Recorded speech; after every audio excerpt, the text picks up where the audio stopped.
All right, so everyone's turning their house into some kind of futuristic spaceship, Yeah. controlled by this one little box. Lights, thermostats, cameras, the whole shebang. Yeah, it's a bit of a Wild West out there. So open source versus closed source hubs, right? Yeah. What's the deal with that?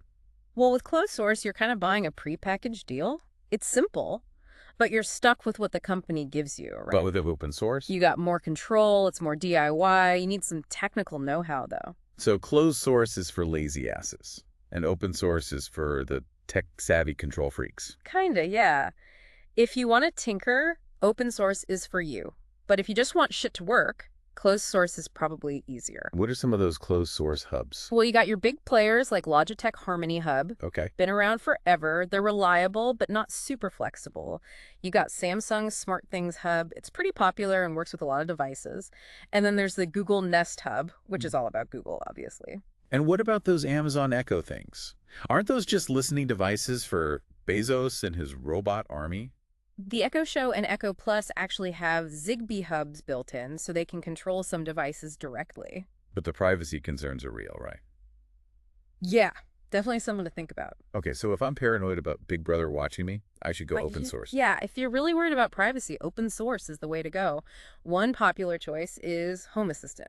Okay. It's powerful, flexible, but you need to set it up. You can even run it on a Raspberry Pi. A Raspberry Pi? What, that tiny computer? Exactly. It's surprisingly powerful, though. People are doing all sorts of crazy shit with them. So I can control my house with a computer the size of a credit card. That's pretty badass. It is pretty cool, and it gives you ultimate control. You're not stuck with some big tech company.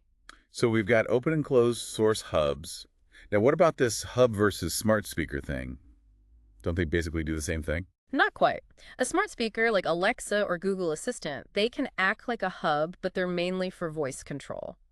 A hub is behind the scenes, it manages everything even when you're not barking orders at Alexa. So the smart speaker's the loudmouth friend, and the hub's the one actually getting shit done. That's one way to put it. Okay, I think I'm getting this. Yeah. But now let's get into the really nerdy shit.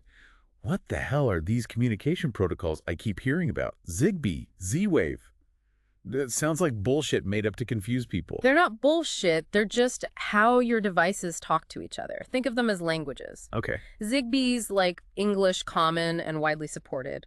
Z-Wave is a bit more niche, but it's very reliable. So if Zigbee's English, what's Z-Wave? Some kind of alien language? More like, I don't know, German. A bit specialized, but well-engineered. There are a bunch of other protocols out there too, like Bluetooth, Wi-Fi, even infrared. Wait, infrared? Like my old TV remote. Exactly. Some hubs can still use infrared to bring those old devices into your setup. So my house is basically the United Nations of gadgets. All speaking different languages, but somehow working together. That's a good way to put it. A good smart home hub is like a translator. Okay, so we've got wireless protocols. But what about wired? Who the hell is still running wires for their lights? That's some old school shit. Wired protocols are still relevant, especially in places where reliability is super important, like commercial settings. Like hospitals, banks, places you don't want the Wi-Fi going down and causing chaos. Exactly. Wired is the gold standard for those mission-critical systems. So what are some of those wired protocols? What are the big names? One of the most common is KNX. Okay. It's an open standard, widely used in Europe. Then you've got B8net, another open protocol, used a lot in big buildings. For industrial stuff, there's Modbus. Modbus. Sounds like a transformer. It's not a transformer, but it is a workhorse. Keeps those industrial systems running. Okay, so we've got open source, closed source, the chatty smart speakers, the silent but deadly hubs, and a whole alphabet soup of protocols. My brain's kind of fried right now. Yeah. It's a lot to take in, I know. And we've only just scratched the surface.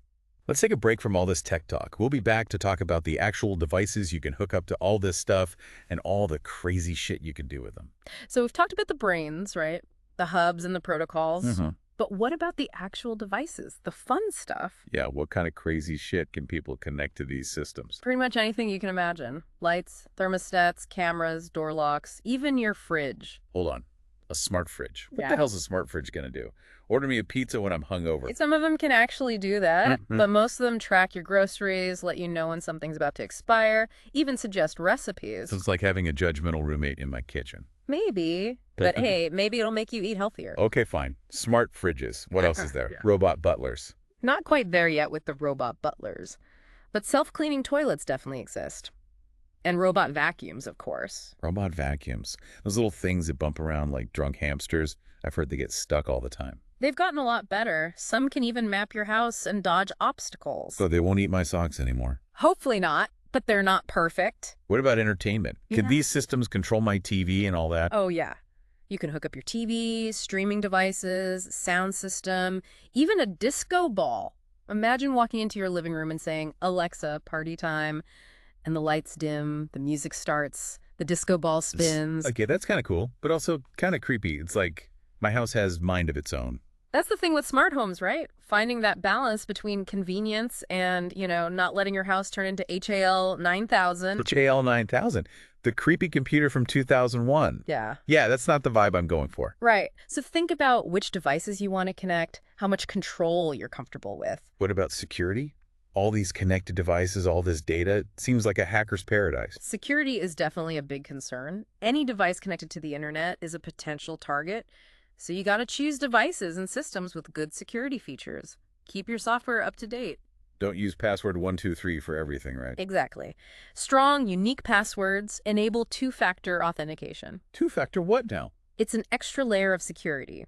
You need two things to log in, like your password and a code from your phone. So it's like a bouncer for my digital house. Yeah, pretty much. Makes it way harder for hackers to get in. Okay, strong passwords, two-factor thing, keep everything updated. Got it. But what about the companies behind these systems? Are they spying on us? It's a valid concern. Many companies collect data about your usage habits, and some share it with other companies. You gotta read those privacy policies. Privacy policies, those things nobody reads. I know they're boring, but you gotta know how your data is being used. If you're really worried, go open source. You have more control that way. So, smart homes, amazing, convenient, but also maybe a little creepy. Are they worth it? Depends on you.